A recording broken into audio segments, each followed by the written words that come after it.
29 জুলাই 2025 স্থান Birganj model place club, Birganj, Dinajpur. বিষয় মাদক বিরোধী অভিযানে তরুণদের হয়রানি ও মিথ্যা অপপ্রচারের প্রতিবাদ। সম্মানিত সাংবাদিকবৃন্দ, আসসালামু আলাইকুম ও আদাব। আমি মোহাম্মদ মনির হোসেন, সাধারণ সম্পাদক, তরুণের আলো ক্লাব, বীরগঞ্জ, দিনাজপুর। আজ আপনাদের সামনে হাজির হয়েছি একটি গুরুত্বপূর্ণ বিষয়ে আপনাদের অবগত করার জন্য।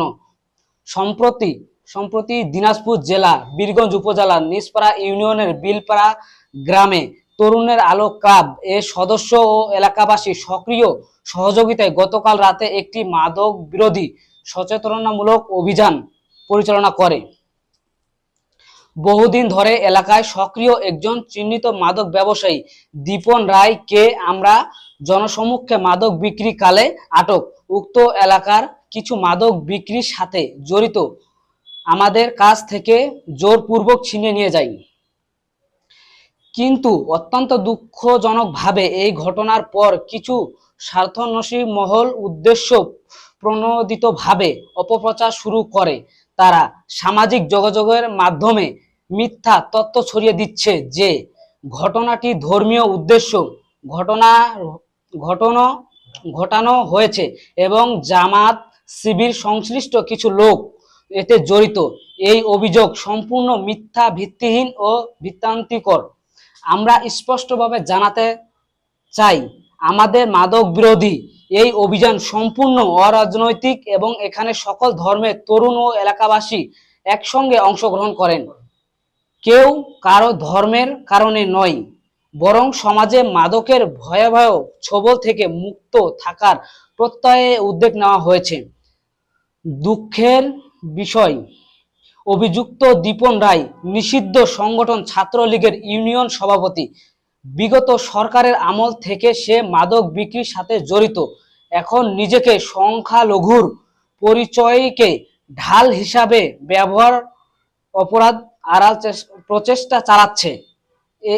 এও দেখা যাচ্ছে একটি বৃহত্তর রাজনৈতিক দলের জামায়াতে ইসলামী এবং শিবিরের উপর দোষ চাপিয়ে পুরো ঘটনাকে ধামাচাপা দেওয়ার অপতৎপরতা চালাচ্ছে, যা সম্পূর্ণ মিথ্যা উদ্দেশ্য প্রণোদিত।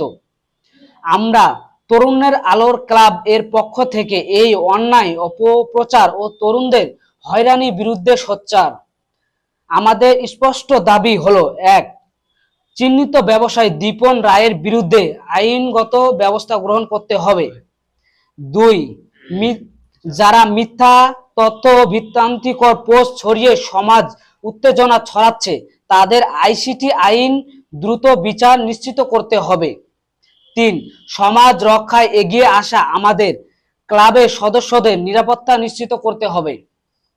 আমরা বিশ্বাস করি, মাদক বিরোধী লড়াই দল, মত, ধর্ম নির্বিশেষে সবার।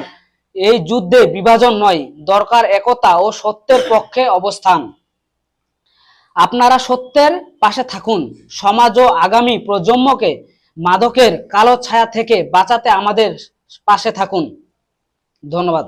আচ্ছা, আপনাদের যখন গতকালকে আপনারা যখন এই অভিযান পরিচালনা করেন সে সময় যখন চিনে নেওয়া হয় সেই অভিযুক্তকে, তখন কোনো হতাহতের ঘটনা ঘটেছিল কিনা? হঠাৎ অবশ্যই ঘটেছে। যেমন আমরা যখন চিনে ভালোভাবে নিয়ে আসতেছি, আমরা ভ্যানের মধ্যে উঠে নিয়ে আসতেছি, আমরা ভ্যানে ছিলাম 4 জন।